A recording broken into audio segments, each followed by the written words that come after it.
Hello again. I'm Geoff. I'm a professor of political science, international affairs, and Israel studies, and also the Stotsky Professor of Jewish historical and cultural studies here at Northeastern. And it's in that capacity that I have the honor of chairing Northeastern's Holocaust Awareness Committee, which is comprised of students and faculty from across the university. So if any of the members of the Holocaust Awareness Committee are here, if they wouldn't mind just standing for a moment to be acknowledged, I would appreciate that.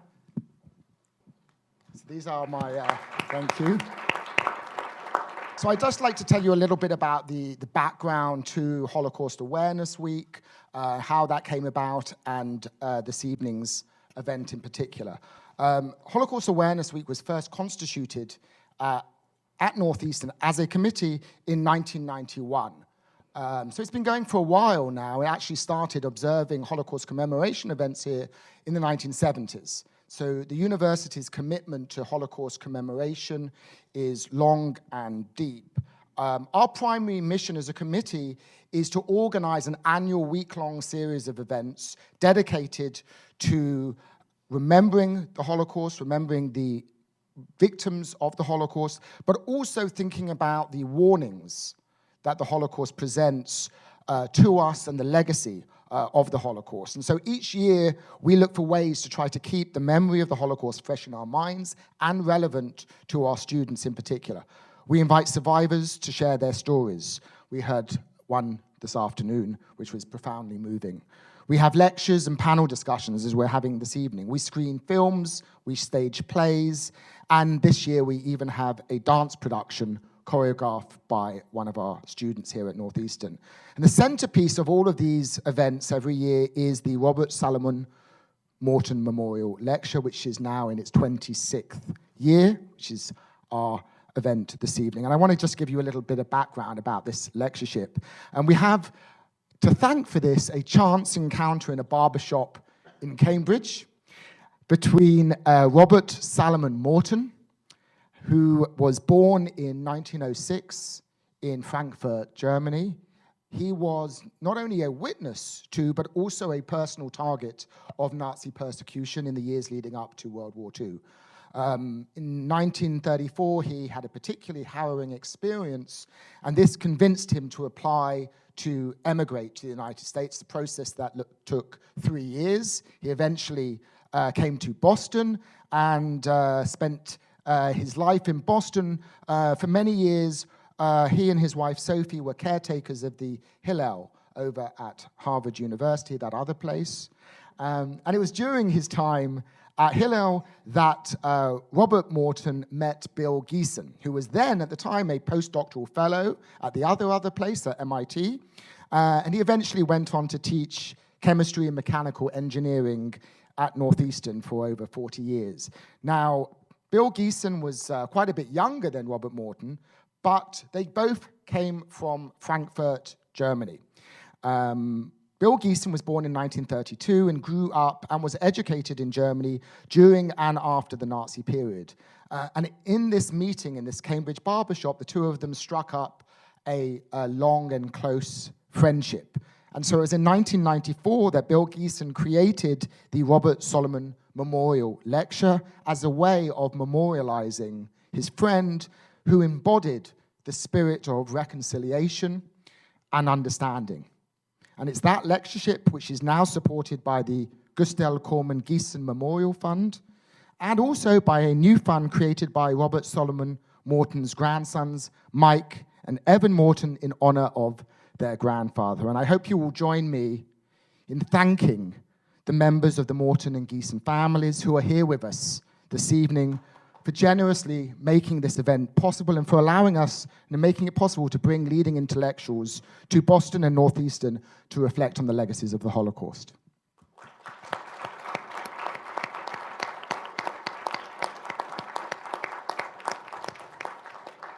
Last year's Morton event, we heard a lecture by Philippe Sands, a prize-winning author, international human rights lawyer, who spoke on his book, East-West Street, on the origins of genocide and crimes against humanity. And it was a deeply moving and quite personal address, during which he explored the connection between the lives and experiences of two then young Jewish men born in the same area in Eastern Europe around the same time, who went on to develop the concepts of crime against humanity and genocide. And so what Philippe Sands did was to connect the experiences of these two men during the Holocaust with our contemporary international legal framework in terms of crimes against humanity and genocide, which, of course, in the context of the ongoing Syrian civil war, was a very pertinent connection to make. This evening's event will also explore connections between the past and the present, between then and now. This evening, of course, we are exploring and talking about the rise of fascism and Nazism in the years before World War II, and the connection or disconnection between that and recent events and current trends. And coming up with this theme for this year's Holocaust Awareness Week, sadly, it wasn't hard for us to come up with this year's theme. It was all too easy. Most people thought that Nazism and fascism were phenomenon of the first half of the 20th century, and the many millions killed during World War II, and particularly during the horrors of the Holocaust, had permanently consigned these dangerous ideologies to the dustbin of history. Now, more than ever before, we're questioning that comforting belief. And in recent years, we've seen far-right movements and political parties gain increasing support and become emboldened in many countries, including in Germany, where the right-wing Alternative for Germany party is now the main opposition party. We've observed the rise of nationalist, populist demagogues in places like the Philippines and Turkey. We've seen despots such as Venezuela's Nicolas Maduro and Russia's Vladimir Putin employ many of the same tactics used by fascist leaders in the 1920s and 1930s. In the post-communist states of Central and Eastern Europe, we're currently witnessing a gradual shift from liberal democracy to authoritarianism, particularly in Hungary, where Prime Minister Viktor Orban's right-wing Fidesz party just won re-election by appealing to xenophobia against migrants and trafficking in barely disguised anti-Semitism, and in Poland, where the right-wing government recently passed a death camp law that makes it a crime to accuse the Polish nation of complicity in the Holocaust. Observing these recent developments, just a few days ago in the New York Times, in an op-ed, former US Secretary of State Madeleine Albright warned, and I quote, "Fascism now presents a more virulent threat to peace and justice than at any time since the end of World War II." I think a very stark warning coming from such a long-time observer. And here, of course, in the United States, Donald Trump's election and presidency has demonstrated that Americans are not immune to populist appeals, and that nationalism, nativism, and of course racism remain very much alive and well in this country. And anti-Semitism, far from disappearing, as many people once believed, has in fact been growing. Perhaps most shocking evidence to many people of this was the Unite the Right rally in Charlottesville, Virginia last summer, where protesters used the Nazi salute, chanted "Sieg Heil," and "Jews will not replace us." And equally shocking to many people was President Trump's equivocating statements afterwards when he remarked that, quote, "there were some very fine people among the neo-Nazis and white supremacists who had gathered in Charlottesville." So it's in this context, and with this in mind, that we have convened this outstanding panel of historians to discuss the similarities and differences between this present troubling moment that we're living through in the 1930s and 1920s. So we're really honored to have such outstanding historians. I would like to introduce them all. First of all, Professor Geoff Eley. He is the Karl Popper Distinguished University Professor of Contemporary History at the University of Michigan, where he has taught since 1979. He previously taught at the University of Cambridge. He's the author and co-author of numerous books, and I will not list them all because they would take up half my time, but I just mention a few: Reshaping the German Right, Radical Nationalism and Political Change After Bismarck, The Peculiarities of German History, Forging Democracy, A History of the Left in Europe, and Nazism as Fascism, Violence, Ideology, and the Ground of Consent in Germany, 1930 to 1945. He's currently writing a general history of Europe in the 20th century and a new study of the German right, genealogies of Nazism, conservatives, radical nationalists, fascists in Germany, 1860 to 1930. Professor Ruth Ben-Ghiat is a professor of history and Italian studies at New York University, the recipient of Guggenheim and Fulbright fellowships. She is the author of Fascist Modernities, Italy 1922 to 1945, and Italians, Fascism's Empire Cinema. And she's currently working on a book project which sounds absolutely fascinating and highly topical, entitled Strong Men, How They Rise, Why They Succeed, and How They Fall. She writes frequently for the media on topics of fascism, authoritarianism, and propaganda. And finally, our very own Dean Poyger, Uta Poyger, who will be moderating this evening's conversation. In addition to being the Dean of the College of Social Sciences and Humanities, she is also a professor of history here at Northeastern. Before coming to Northeastern, she was the chair of the history department at the University of Washington, where she was the Giovanni and Costigan Endowed Professor of History, and also adjunct professor of women, gender, and sexuality studies. And in her research, she examines 20th century German culture and society in transnational perspective, and she has addressed questions of Americanization, globalization, imperialism, and the promises of comparative history. She's the author of Jazz, Rock, and Rebels, great title, Cold War Politics and American Culture in a Divided Germany, and she's currently working on 2 books, Beauty and Business in Germany and International History, and Germany, Cold War and Beyond. So as you can tell from this just very brief description of the bios of our illustrious panelists, we are really very, very fortunate to hear from 3 real experts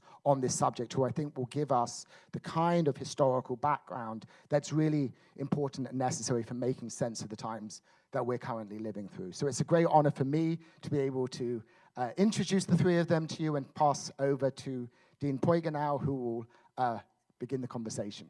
Thank you.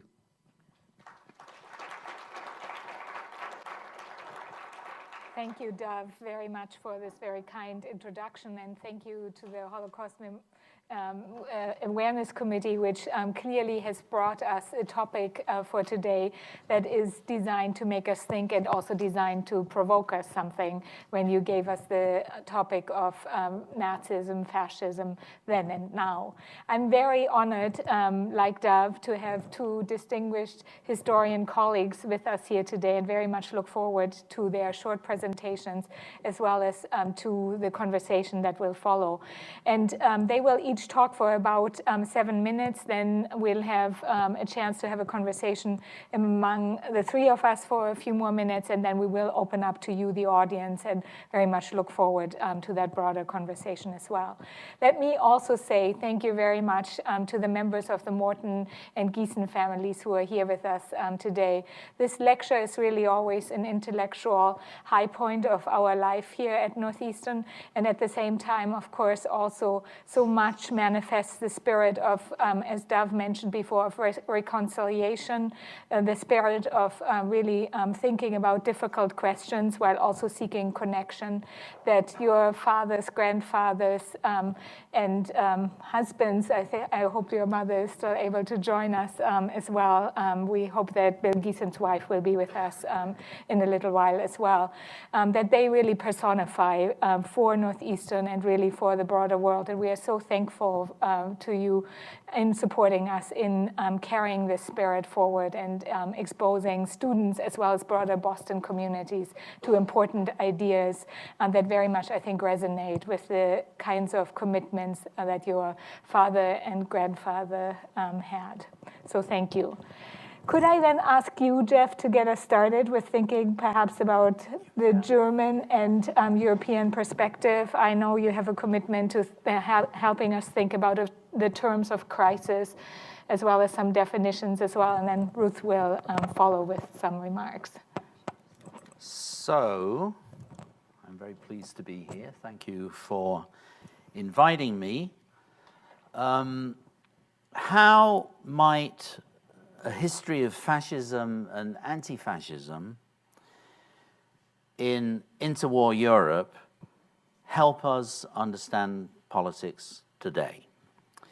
As concerned Democrats worry about the anxious political circumstances of the past few years, the terminology of fascism and anti-fascism has been constantly in play as warning and slogan, as an emotional rallying point, as a language of recognition and abuse, as a boundary of legitimate political thinking and action, but only rarely as a carefully informed argument or fully worked out approach. To prepare the way for effective politics, we need historically grounded analysis that can avert tendentious conflations, easy surface similarities, and direct linkages that seem outwardly plausible and maybe emotionally satisfying, but stop short of showing how fascism is able to gain its purchase and build its appeal. To think effectively about the dangers of fascism today, we need to sort through the appropriate distinctions between then and now as carefully as possible.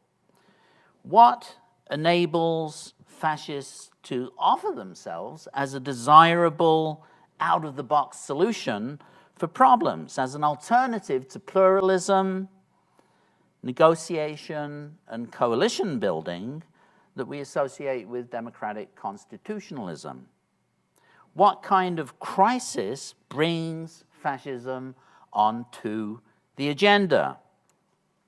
What kind of crisis brings fascism onto the agenda? What is the character of the fascism-producing crisis? If we think of politics, if we think of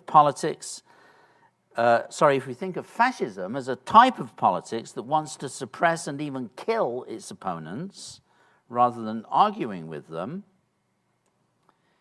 that prefers an authoritarian state over democracy, and that pits an aggressively exclusionary idea of the nation against a pluralism that recognizes difference, if we accept that definition for the moment, then the key question becomes, what kind of crisis calls that politics to the agenda? When do people begin to find the turning to political violence attractive? What makes them see it as necessary? To put it another way, can we detect any similarities, any compelling similarities in the early 21st century that seem to be encouraging the kind of radical right-wing extremism that readily embraces the use of political violence, a turn toward authoritarianism, an attack on juridical democracy, and exclusionary forms of patriotism and radical nationalism?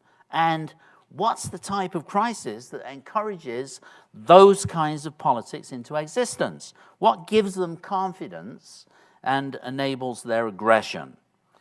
And the answer, in my view, is a particularly extreme kind of dual crisis, two kinds of crisis converging and happening together, in which two separate things happen together. First, the given political arrangements no longer work in a way that enables stable governance to occur. And second, those governing arrangements malfunction so badly that they forfeit the consent of the people. So that's the kind of crisis, it seems to me, that we're currently experiencing. The polity is broken. Even worse, very large numbers of people have stopped believing that it can be fixed. On the one hand, we have the withering of democratic practices in the state, whether inside the legislature or in the relations of presidency, Congress, and Supreme Court, or in the attack on voting rights and the conduct of elections, or in the curtailment of civil liberties and the size of the carceral state. And we can say more than that. 2, on the other hand, there's now a default belief among the citizenry that government consists only in burdensomeness, corruption, incompetence, and non-accountability. There's a still widening popular belief in what I would call the non-intelligibility of politics. Politics doesn't make sense. You can't see into it. The belief that power is exercised in a distant place, behind closed doors and opaque glass, by conspiracies of elites who are beholden to no one and simply do not care. Now, when these two crises occur together, a crisis of representation and a crisis of consent, government paralysis, democratic impasse, when those two crises occur together, we're in deep trouble. That's what makes sense of so much of the current rhetoric, including the rhetoric of our president. Then we need to add some other aspects. We need to talk about fundamental capitalist restructuring, so deindustrialization, neoliberal globalization. We need to talk about drastic social change and class recomposition, including the reorganization of work and labor markets, the rewriting of the labor contract. We need to talk about the global environmental catastrophe, climate change in particular, which now challenges effective and accountable governance at every possible level. Competition among nations for basic resources, struggles to contain economic migrancy and refugee populations fleeing shortages, droughts, and floods, rivalries over resources for energy. These will all reshape the language of national security in the world ever more divisively. My own view is that the creation of a borderless world, in the now understood neoliberal sense, the collapse of state sovereignties in a huge expanse of territory, from West Africa through the Middle East to Afghanistan and Pakistan, and the unstoppable continuance of the crisis of global migrancy.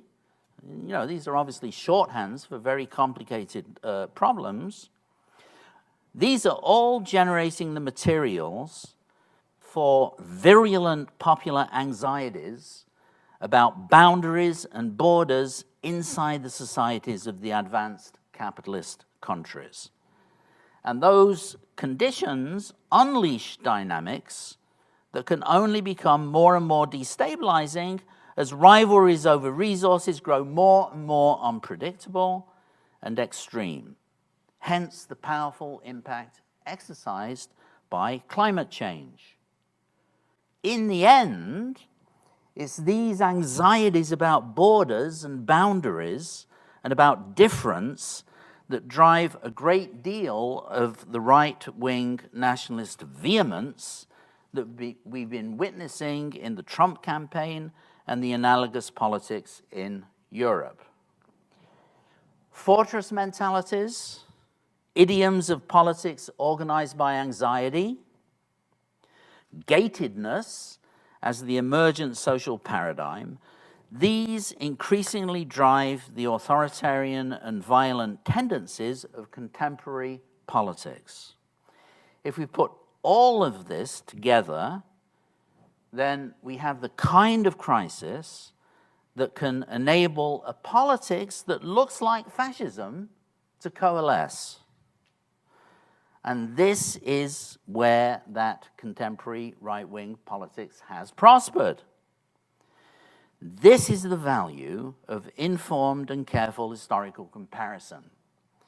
We can look at earlier situations, in this case the kinds of crises that produced fascist politics in the past, in order to measure them against the severity and form of the crisis we're facing in the present.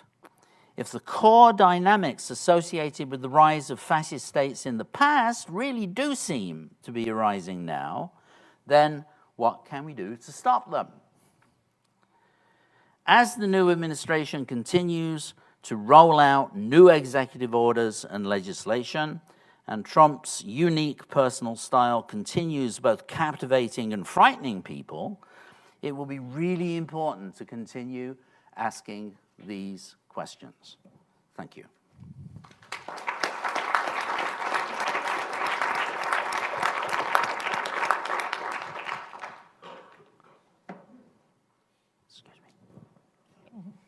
So thank you very much for having me. I'm honored to be here. Thank you, Dean Poiger and Professor Waxman, and to the Morton and Geeson families. It's an honor.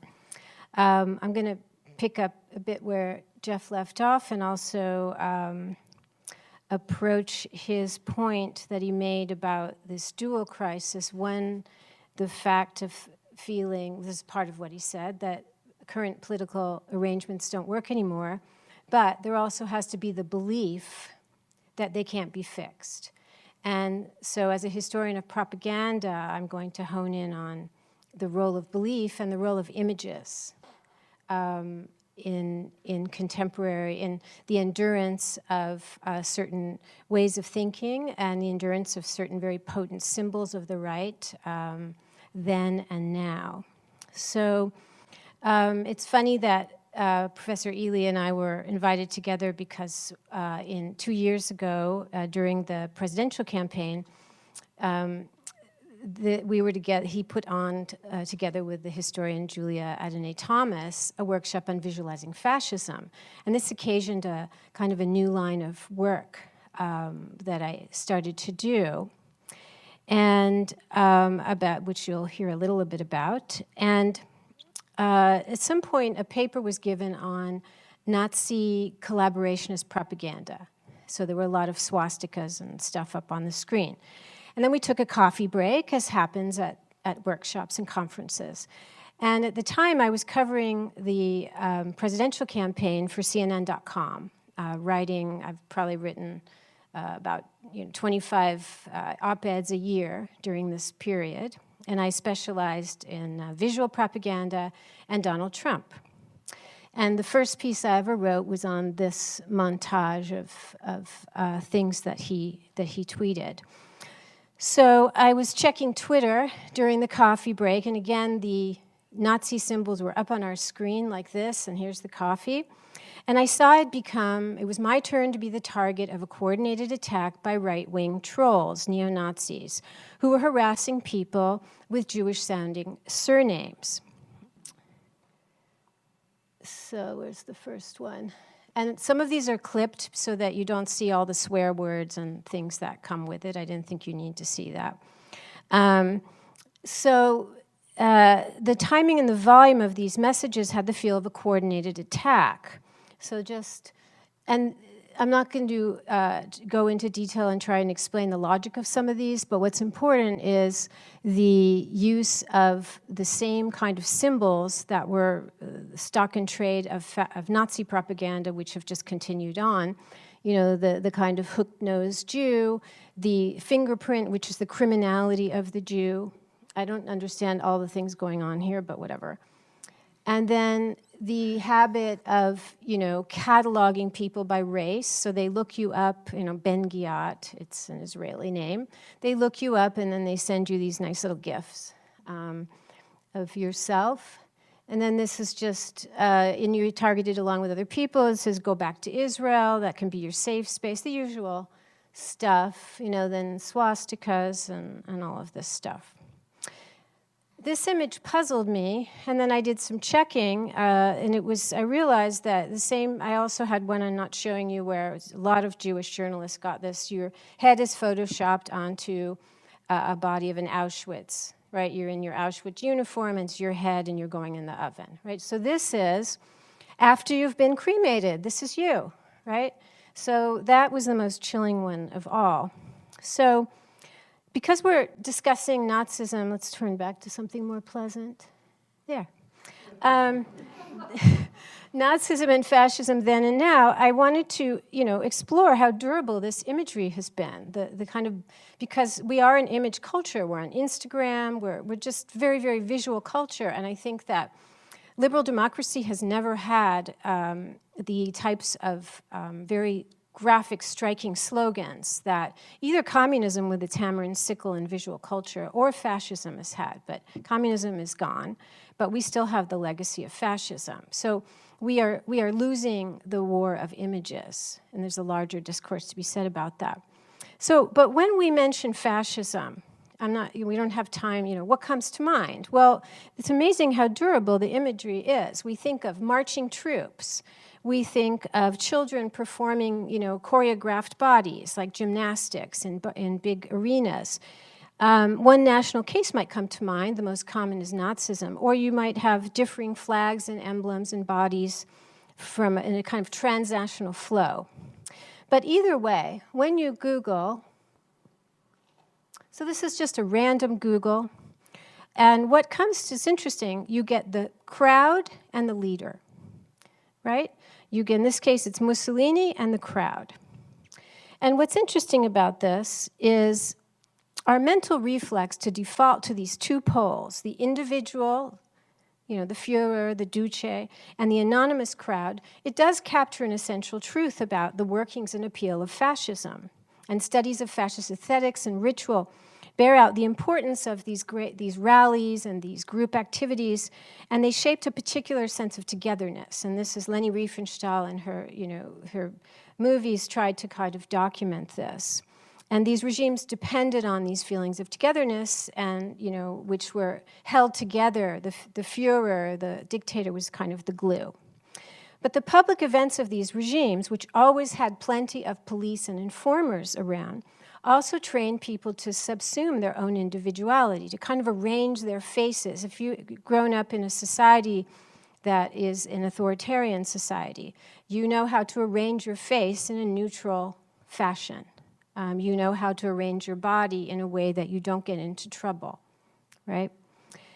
So why do you need a voice when the leader can speak for you? And I love this image because when we think about populism today and the connection between fascism and fascism has populism in it and populist regimes today, you have the crowd and the leader, and it's very important that the leader is somebody who says he's going to speak for the people. He actually becomes the people. So here, Mussolini has literally ingested, he embodies the people. His body is made up of the people. And this was a poster for a referendum on his rule in 1934. That's a little bit like Putin's election he just had. Like, was there any doubt who was going to win that election? No. So the C means yes, that yes, everyone's voting for the Duce, and of course he won the election, right? So this is what elections were in 1934.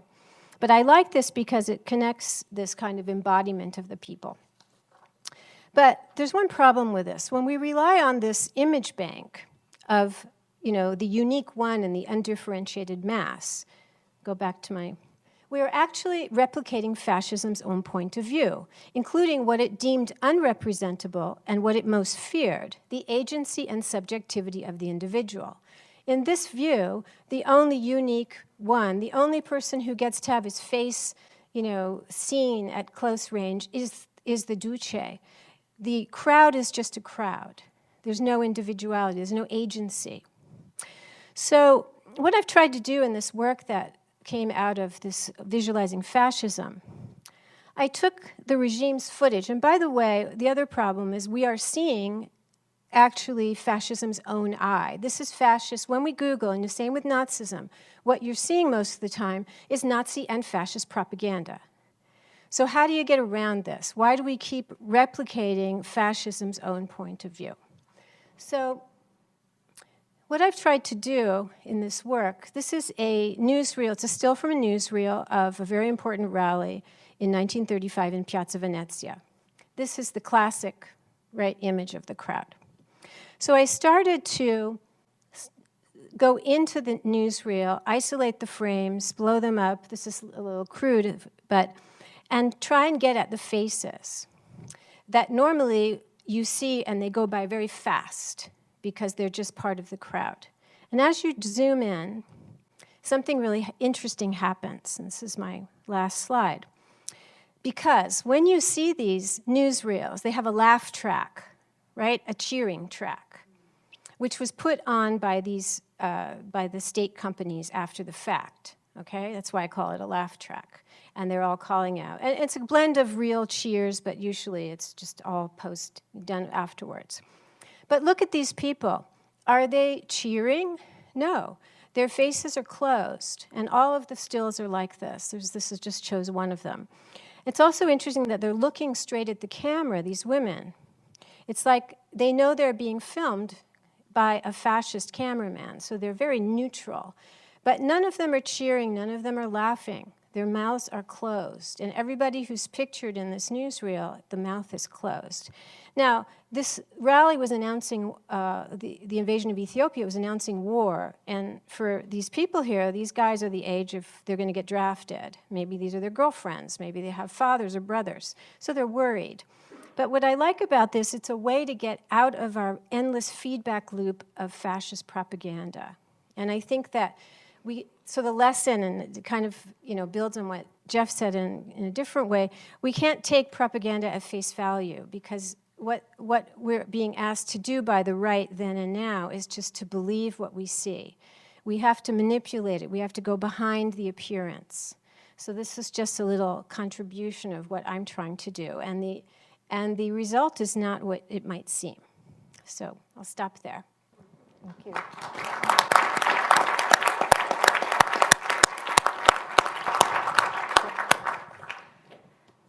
Can I ask us all to sit down then? Thanks.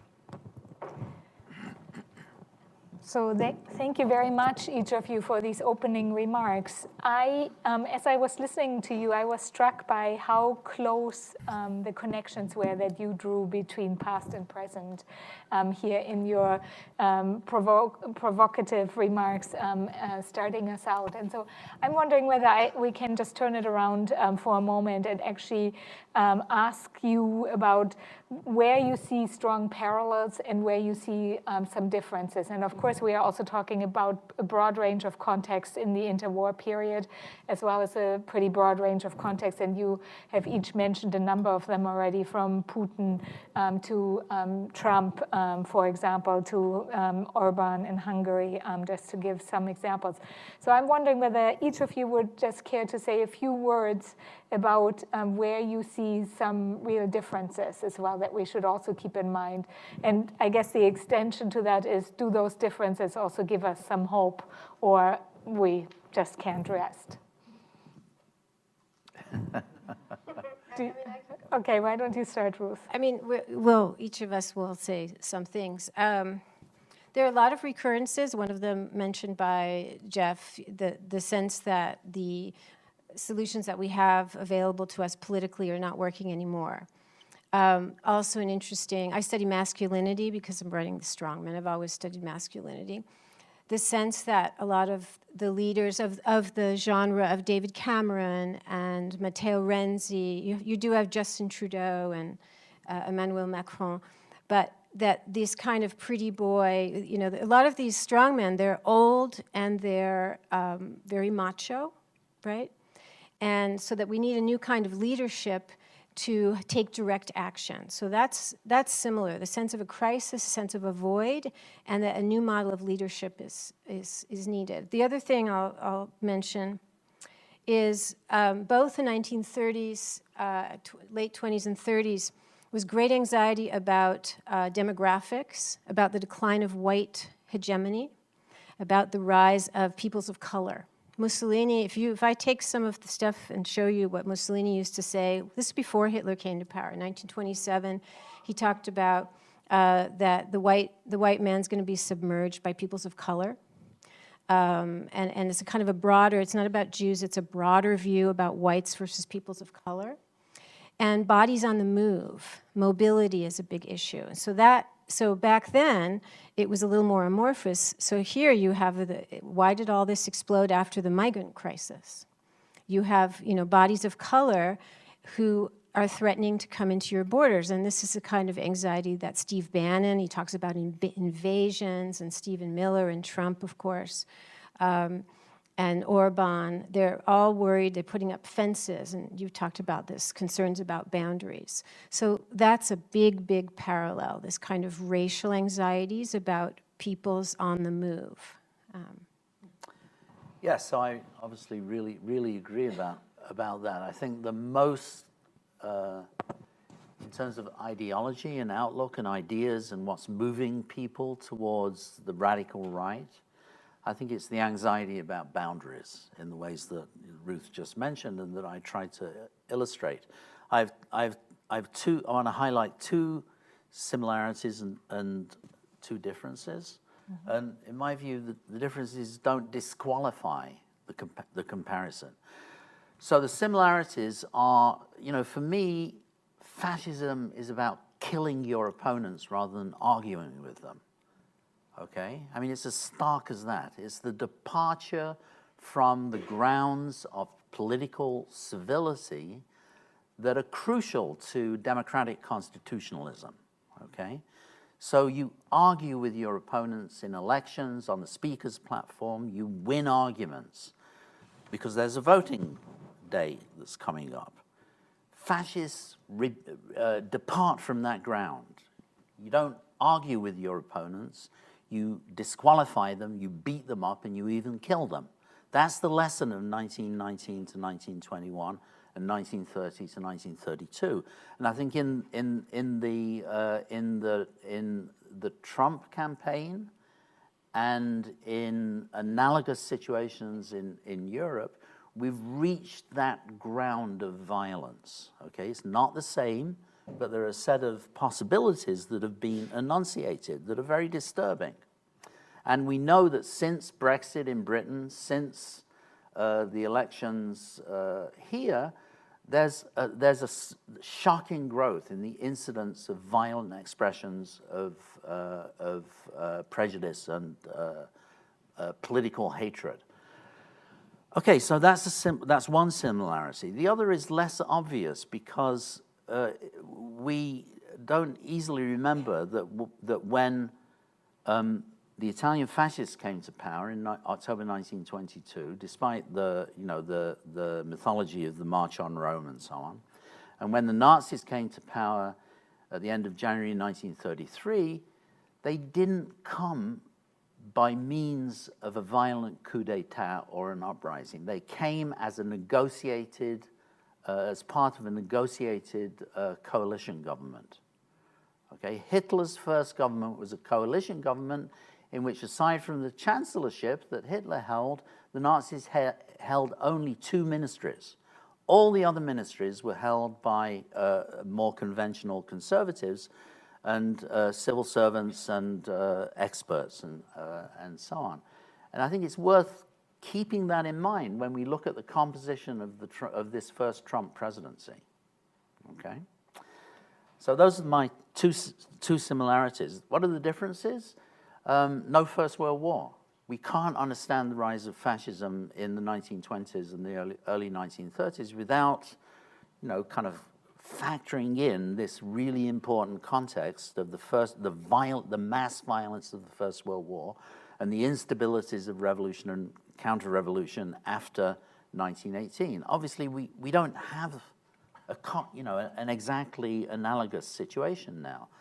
And the second difference is no socialist parties and communist parties.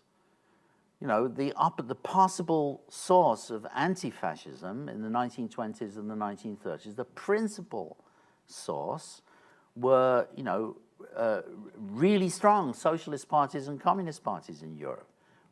We don't have them, okay? So where is the resistance to come from if we have an acceleration and an intensifying of political crisis? It's much less clear. That's a really important difference. Except I would say back that, no, we don't have communist we don't have communism and socialism as it was, but we also didn't have liberal democracy in the strength, because the democracies, like Italy's democracy, they were very limited democracy. Not that many people could vote. Women couldn't vote. So we do have that tradition. It's greatly under attack. It's under retreat. It's under siege, really. But we do have that. That's kind of all we have. That's what we got to work with. So. Yeah, I agree. Okay, maybe I can push you for another moment just to reflect a bit. I think you both do a very credible have a very credible way of showing some ideological continuities. And of course, you also both stressed the sense of crisis and how the sense of crisis is used by people who really are trying to, as you said, Geoff, in fact, to avoid true argument, consensus building, coalition building, solidarity, and are really much more turning towards violence as one of the ways of making politics. At the same time, I do think you just said we didn't have strong liberal democracies, Ruth, and so I am still also somewhat interested in how you see institutions. And again, I think in different contexts of, obviously we have different traditions in terms of the strength of state, the strength of the media, and so on. But if you could just say a few more words about where you, again, see lines of continuity and perhaps also some lines of difference. Shall I go first? Yeah, sorry. So, I forgot what I was going to say now. I had it ready. We were talking about institutions. Ruth, go first. Okay, so I was trying to lead towards thinking about media, media, the world has changed so much, right? What you experienced so quickly and so strongly as an attack on yourself that could at the same time be so public was in a certain sense not even really possible some decades ago.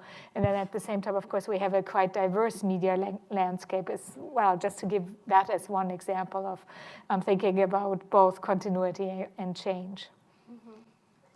Well, one sad continuity is that what Geoff mentioned about the coalition governments is really important.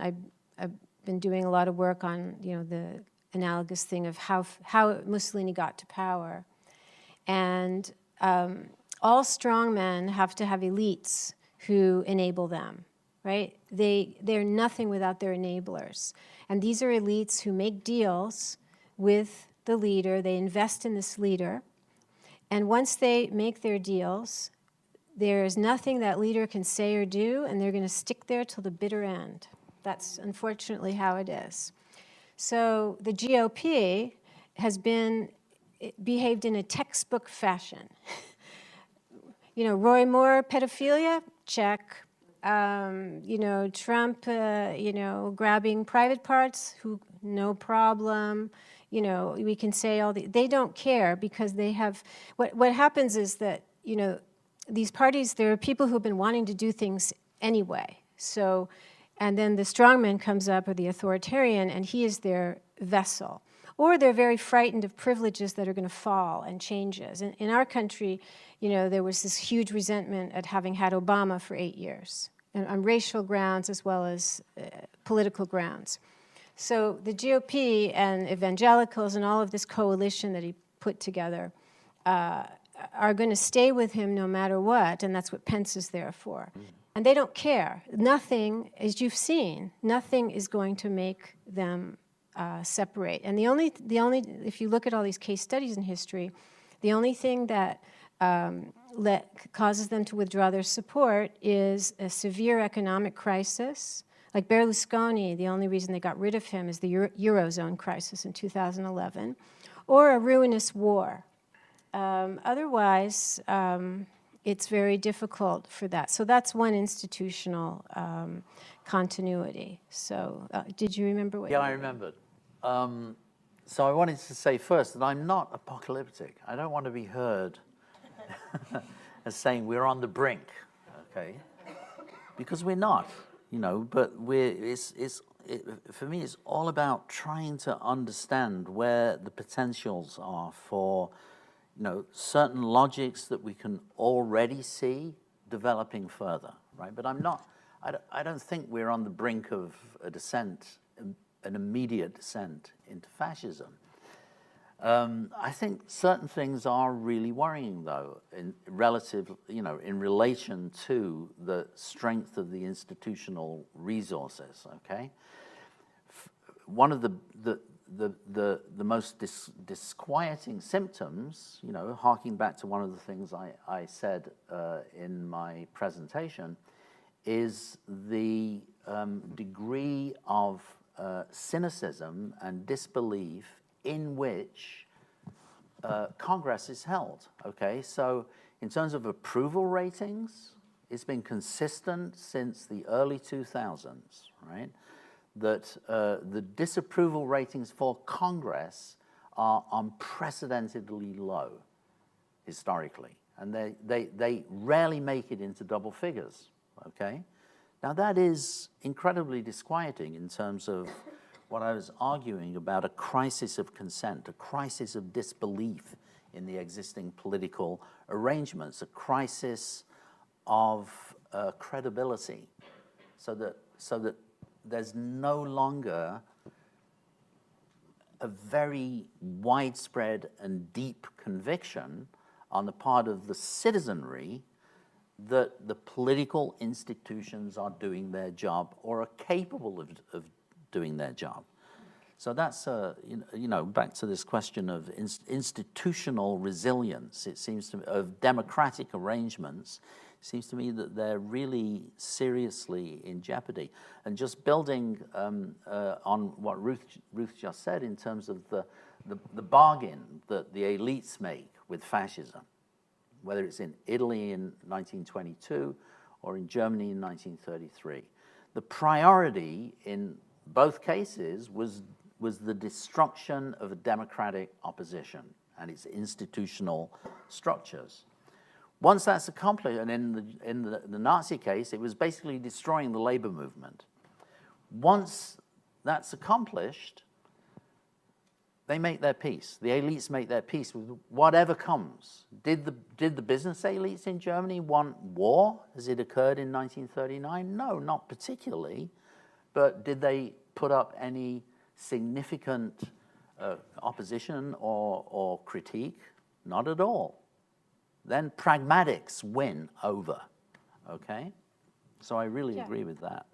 Can I say one more? Sure. And another continuity that you see with fascism, historic fascisms, the ones we're talking about, and every authoritarian regime, and also Donald Trump, is all of these guys go after sectors of society that deal and value evidence, investigation, and inquiry. I'm not going to say objectivity or facts, but evidence, investigation, and inquiry. That is the judiciary, the press, especially investigative press, sometimes intelligence services. And they do this for a few reasons. One is a propagandistic reason. This is so devastating because the goal of the authoritarian is to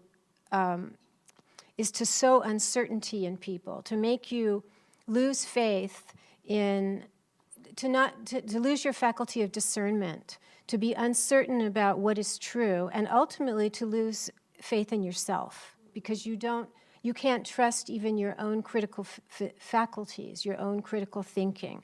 And when that happens on a mass scale, it's really devastating. But there's another reason that they need to do all this destructive work against the press and the judiciary. It's insurance for them, because these guys are very corrupt, all of them. And who is going to denounce them? When inevitably, if you're in time before an authoritarian regime sets in, when the press or the prosecutors come forth and publicly charge them, they need to be the only ones that anyone believes. I am the only one that matters. I alone can fix it. Who am I quoting here? I am your voice. And that only works if they've discredited everybody else and built themselves up through a cult of personality to be the only person who's believed. And so it's a kind of insurance policy. So these people are, there's a lot of talk about them being madmen, but they're actually not only opportunists, they have a long game going. And if they do their work right, when the crisis moment comes, they will prevail. And that's where also helped by their elites. So it's not a very optimistic scenario, but this, if you've studied the past really well and you see these things happening, it's quite astounding what the rate of recurrence is.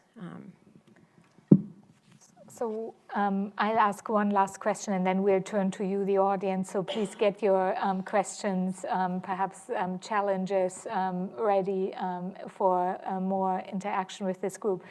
One question that I want to ask you about is the relationship between neighbors. And I would just say that is something that if I might put out a thesis there that can give us some hope as well as worry us as well.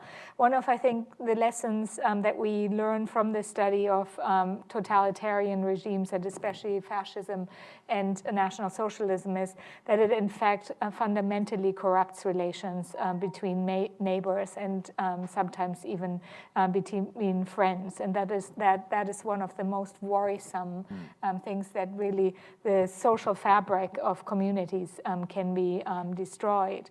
And at the same time, I have to say, if I think, for example, about Germany, and many of you can, of course, hear my German accent, and I'm also a historian of Germany, as Geoff mentioned earlier.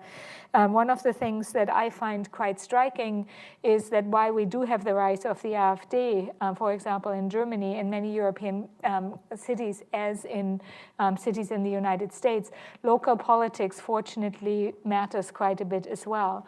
And so there seem to be a lot of people who are drawing lessons from the past and are trying to act in the present by, for example, in Germany, seeking out everyday interactions with Syrian refugees. So they have, they have not just community meetings, but they have, for example, organized support in such a way that they go into refugees' homes in order to take care of children while adults are going out for education. So in a pretty everyday way, interactions are basically taking place that run directly against some of what you were describing, right? The very strong efforts that we see in some ideologies, certainly in the past and now, of drawing very strong boundaries of religion, boundaries of race, that are portrayed as not, in fact, ever be transcendable, and any transcendence, in fact, is a form of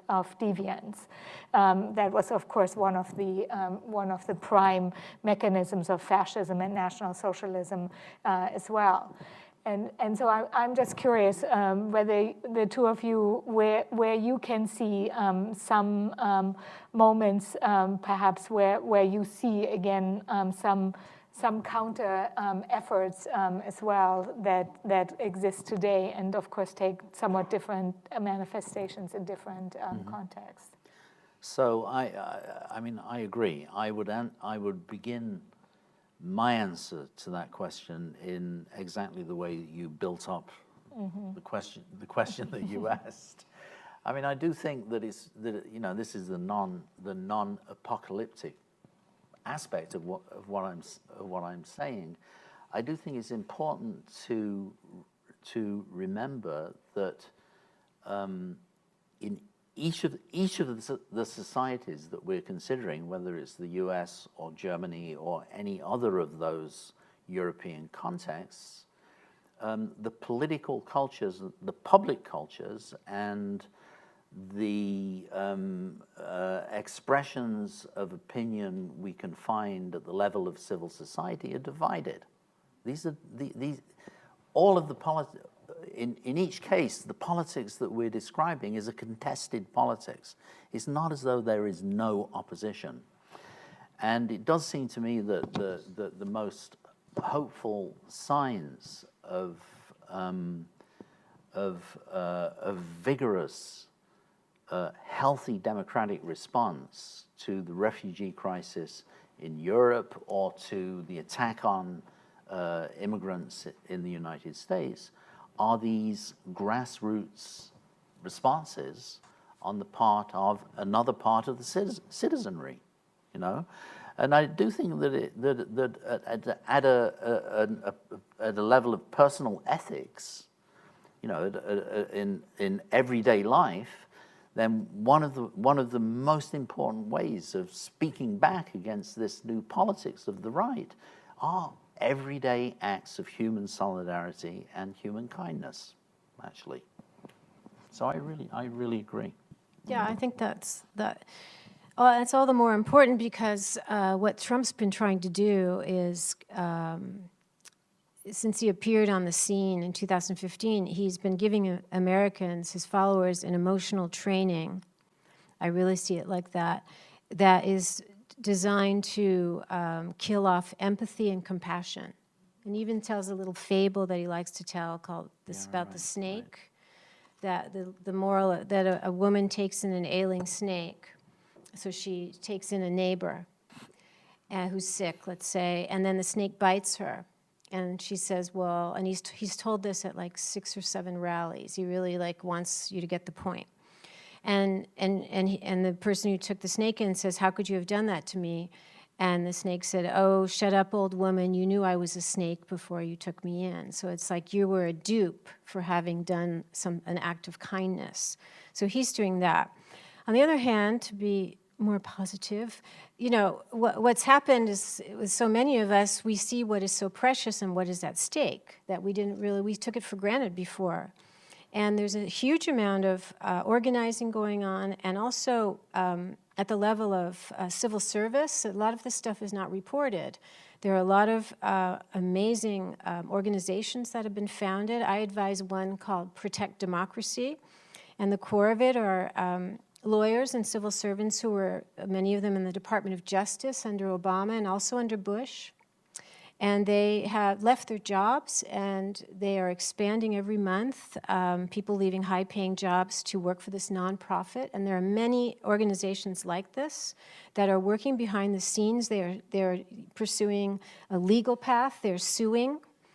And then there's all the community organizing that's going on, the marches and protest through in public, in-person protest is really important in the history of opposing authoritarian tendencies. And the reason is it shows the elites, it shows the Paul Ryans, it shows the local people who are on authority's side that there is a critical mass of people who don't think like them.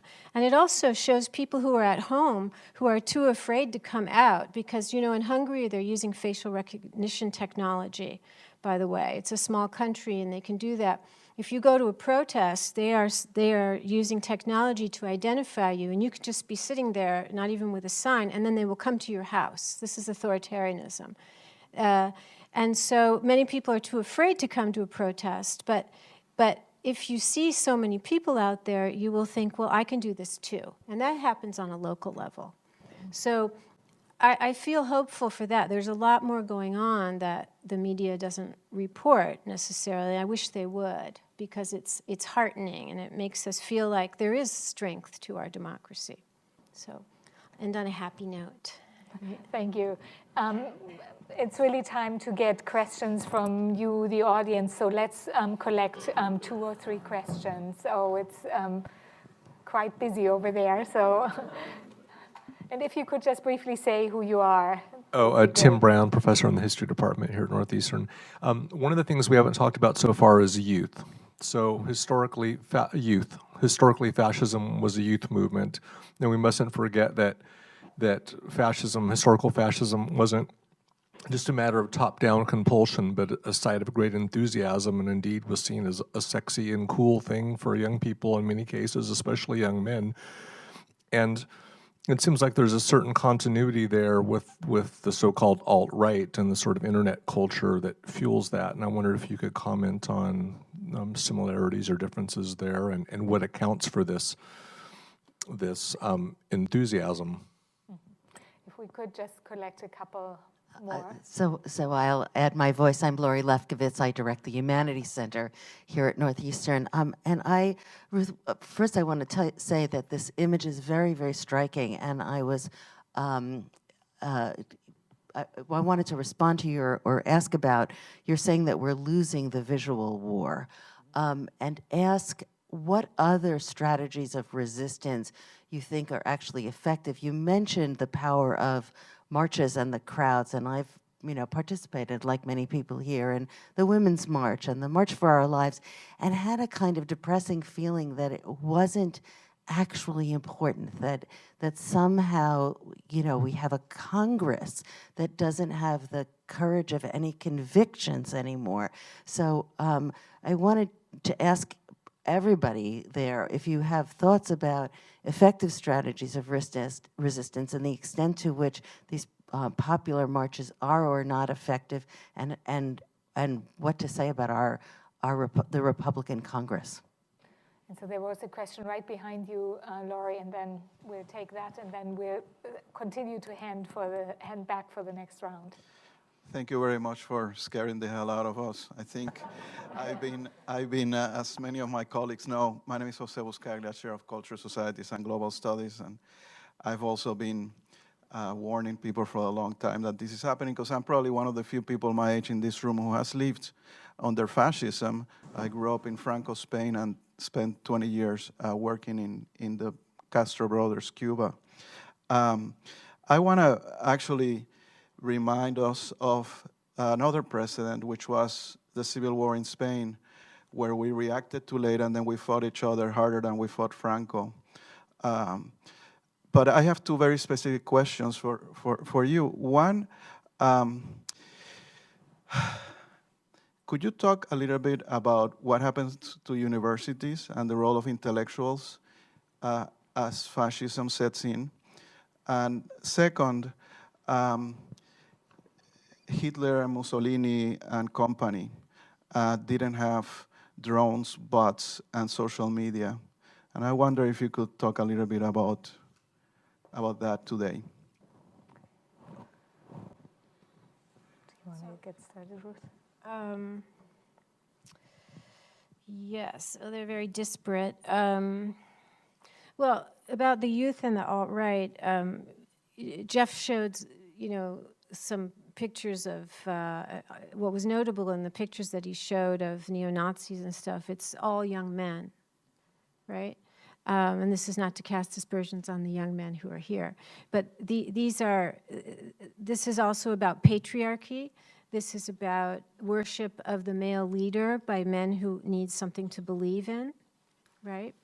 And it's interesting that, and there are lots of women in Europe who are in these movements, but they remain largely male phenomena. So the crisis of values and crisis of ideals, which was something in the 1930s, the system is broken, we have no one to believe in, is manifesting itself again in that way. And when I've gotten, trolled, and it happened to me with Italian fascists and thousands and thousands, with different occasion, it was a mass wave of misogyny. So that happens too.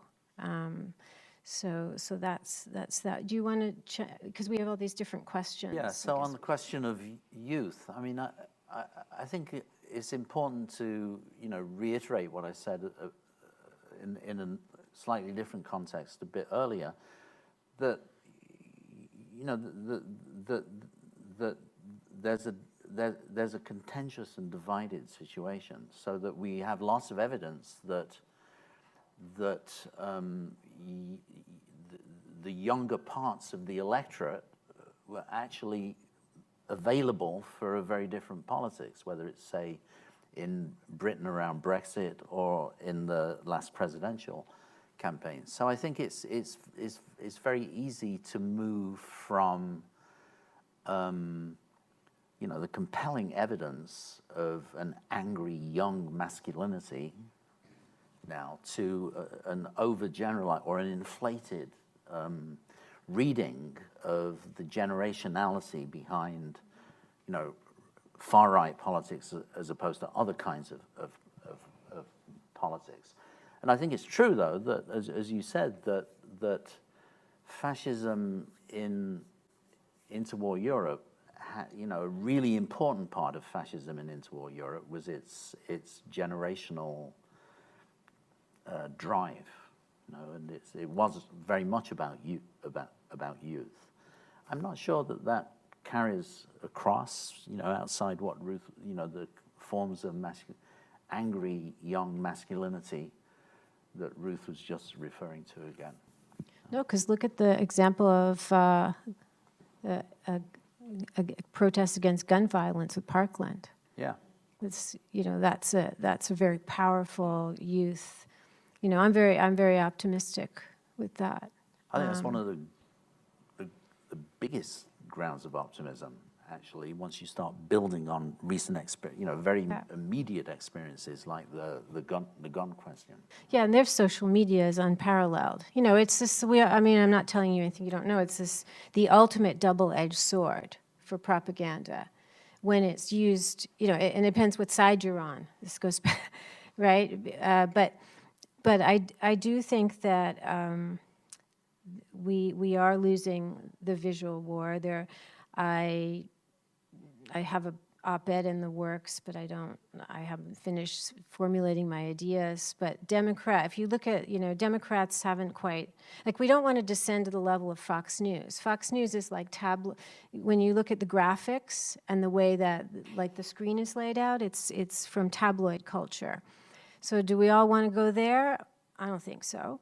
But this is an old problem. So I remember in the 2000s, early, I don't know, but it was before 2008, and I hadn't been in Italy for a year, and I was coming to the airport in the taxi, and they had all these campaign posters of different parties, and you had Berlusconi was in power. And you had Berlusconi with his permatanned, he goes to tanning salons and he has facelifts.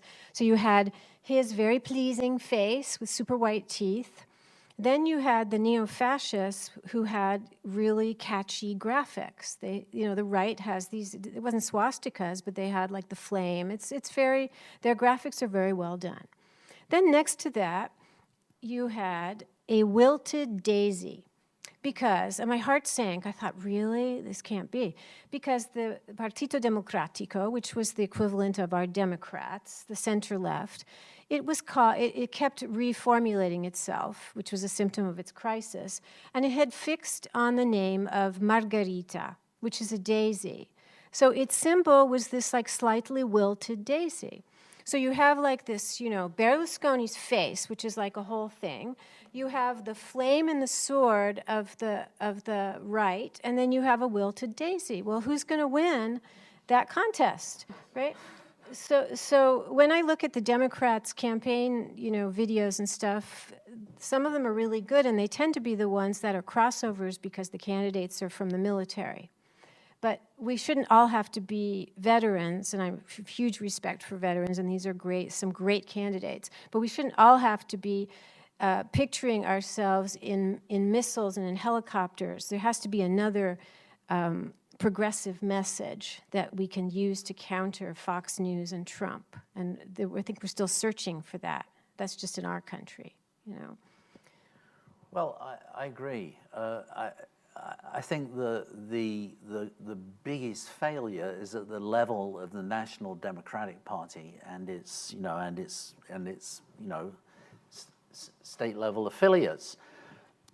The most encouraging and actually really exciting vitality was at the grassroots with the production of YouTube videos and the production of all sorts of visual interventions surrounding the Sanders campaign. So there, the battle of images was not being lost in or abdicated in quite the same way. So I think the real contradiction for progressive politics these days, whether it's in Western Europe or here, is the enormous gap between the national parties and their exhaustion and their inability to produce compelling arguments for themselves, including images, and the grassroots citizenry where arguably there's as much vitality and energy as there has been before. There's also a problem with the aged, how should I say it diplomatically, the slightly aged nature of a lot of the candidates, right? I mean, you look at like Emma Gonzalez, this strong woman. It's like, that is the future. That's a strong, like, profile. Not that she's running for office. I mean, you need something, you know, that you could even try someone in their 40s, right? I mean, hey, right? Think of that. But so they have a lot to think. I think the diagnosis, no, there is this huge like gulf between the vitality of grassroots things going on and people involved in grassroots politics and local politics and the kind of sclerotic problem of representation and demographic at the leading, you know, at the national level. So I should say something maybe about universities. Yeah, we could close with that. I mean, I think that, I mean, again, there's this divided kind of picture that we have at the moment. Just thinking of this country for now. On the one hand, the universities and higher education is the single most important institutional bastion of critique. You know, at all levels of political engagement, I would say. On the other hand, the universities are a constant object of attack, very effectively for that political, that part of the electorate and that political sector as a source of corruption, decadence, infection of, stupid ideas and so on. So I think it's really important that in higher education we understand, and this is not an ivory tower. I mean, to characterize universities as this tiny universities and colleges as this tiny sector of society is ridiculous. It's a major part of society in terms of, labor alone. And in terms of the sector of society that is involved in higher education. And I think those of us who are trying to come up with strategies, another question that was just asked, need to think about how we reclaim legitimacy for higher education in our society at large. We have to learn how to speak outside to speak beyond the precincts of the university, so that we can begin winning some of this contestation. Where, on the one hand, the university is one of the few places where we can successfully defend democratic values anymore. Right? Most other institutions are not doing so well. Right? But on the other hand, we're constantly being attacked for, and made fun of and delegitimized by anti-democrats for doing that. And we need to be more creative about not just speaking among ourselves, but speaking speaking through the window to the rest of society. So it would be great if we could get a couple more questions from those of you in the audience who are students. I just wanted to say one. Or we don't have time. I see Macarena and then maybe another student over there. The two of you, if you could then ask your questions. Ruth, go just ahead. Quickly about the problem with speaking. We do need to speak outside, and I've embarked on this experiment of basically doing a ton of journalism, and but there's a lot of division within academics whether this is the right thing to do. So there was a very annoying op-ed that appeared in the New York Times, and the title was, "Historians Should Not Be Pundits." Mm-hmm. So that we shouldn't be doing, what I'm trying to do, or Tim Snyder or other people, of actually, publishing in CNN and going out there and trying to use your knowledge to speak to the public, right? And there's dangers associated with it, and then you can get fired. People try and get you fired. I'm a full professor at a private institution, so I have a position of luxury, but people still try to get me fired. You get death threats, and so it's not for everybody. But it would help if the academy would be a little more supportive to this thing. But they're unsure of what is the proper role of the intellectual. So it's a discussion to be continued. Thank you. Okay, all right. You, and then you, okay. Hi, I'm James Robinson. I'm a third-year PhD candidate in the history department, so fulfill the student ratio. So my question is on the politics of convenience and collaboration.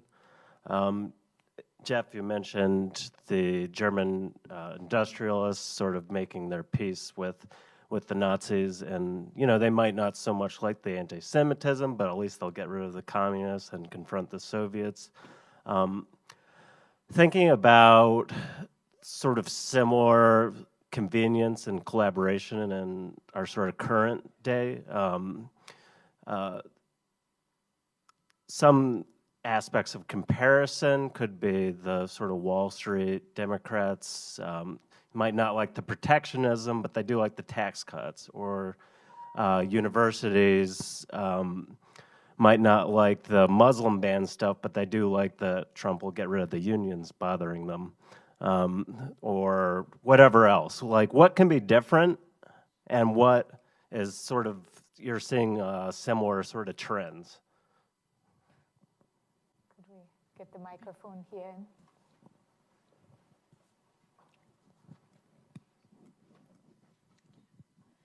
Hi, my name is Macarena Flores, and I'm a graduating senior in the History and Jewish Studies department. And my question is around sort of this idea of ethics of consuming images of bodies of pain. In this fast-paced world, as you're scrolling through, you're likely to come across makeup tutorials, engagement announcements, and pictures of Syrian refugees. These images that have been designed to sort of shock, to be a call to action. I'm also reminded today of the images, the first published images of concentration camps. And these sort of images that once had power to move movements, to create laws, to create outrage, are now just being relegated to a couple of likes. And instead of seeing bodies in pain and recognizing humanity, we see fear, we see terrorism, we see threat. How do you even begin to fight that? Mm-hmm. And then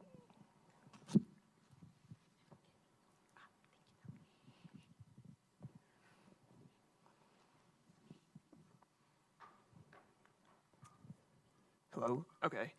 Hi, Cole Gronetsky. So earlier you discussed an increase in violent protest, and I was wondering, with media coverage, you get increased exposure, so people can react and counter these violent protests, but you also enable the people who might otherwise have been stayed at home. They see that other people are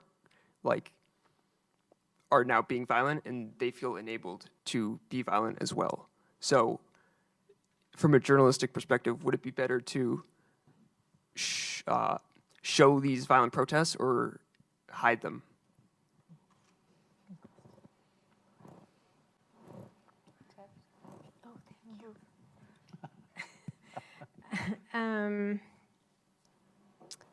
Are you talking about any protest or right-wing alt-right protest?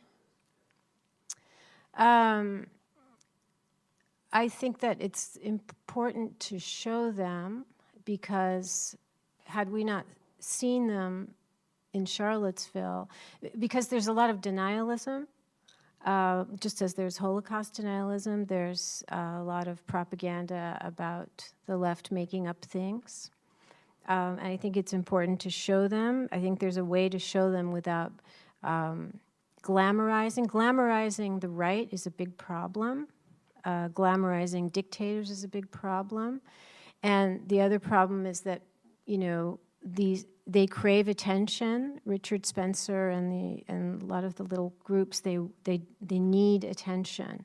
So it's all about how it's covered. But I think it would be doing a grave disservice not to cover it, basically. Yes, I agree. I do think that one really important element in this surfacing of a more coherent and a better organized and just more vigorous and visible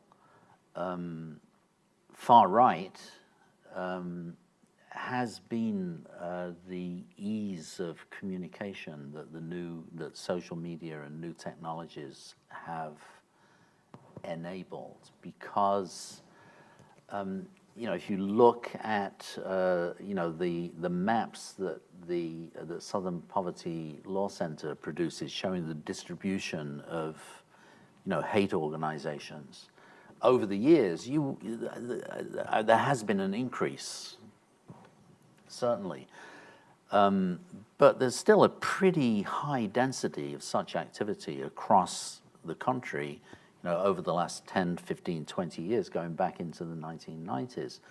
What's different is that fragmentary, dispersed incidents of mainly locally based, white supremacist and far-right and neo-Nazi groups has been transcended. There's been a coalescence that is partially a consequence, I think, of the new technologies, but it's also a consequence of the Trump campaign, because one means of coalescence for a movement in those terms, especially in a country the size as this one, is the availability of a charismatic leader, right? And it's through that presidential campaign and its success that this new politics has become enabled, not just in terms of people now having permission to say things and do things that they felt more constrained about before, but in terms of feeling a collectivity, okay? Feeling themselves to be a collectivity. So that's also part of this conundrum of what do you show and report and what do you not. You can't not show and report it, but it is, a ground of real complexity and difficulty in knowing how to respond. For your question, is the question about the worry of exploiting the images of bodies in pain that can be exploitative? I think so, and it's also the question of we've become so desensitized to them that they've lost their power to be a source of resistance and a motivator for action. That's always been the case. People talked about that after World War I, of course, after World War II. I would recommend that everybody go and look at the work of she's a young Brazilian photographer, Marina Amaral, A-M-A-R-A-L. She's on Twitter, she's probably on Facebook. She colorizes with a lot of skill and respect historical photos. And one of them went viral recently, and it was of a teenager sent to Auschwitz. And we're so used to seeing these, when people came into Auschwitz, like all the camps, they were processed, they were done like a mug shot. And she colorized this young girl, and new things came out of the photo. And the other thing with the colorizing, it makes it look like it was done you can see the humanity quote of the person because you see it looks like somebody who's here now because they're in color. Sounds a bit banal, and this photo went viral because not only you could see the bruises on her face that you couldn't see in the black and white, but it shocked people into appreciating her humanity in a new way. So that was one instance of something that we can become desensitized to, even a photo of someone in their Auschwitz uniform. And this woke people up. So it's Marina Amaral. If you just Google her and put in Auschwitz or Holocaust, the photo will come up. So not all of us can sit around and colorize photos, but it was notable as a phenomenon, the response that it got. So. I think you've named a difficulty that's irreducible. You know, that it's just a complex problem that we need to be mindful and creative about in this kind of way. And then the question at the back quickly. I mean, I think one of the most interesting features of the politics of the last year, you know, going back through last year is what I really mean. The points at which we reached some kind of political boundary where the excesses of the administration or what the president has said has called out a breadth of disapproval. Okay, so that's a kind of political boundary that gives us something to think with and work with, right? You know, when CEOs are coming out and saying, you know, this is not appropriate, well, that's a sign that, you know, there are some boundaries to the current administration's behavior, yeah? Well, I think you will join me in thanking our two distinguished guests and showing us.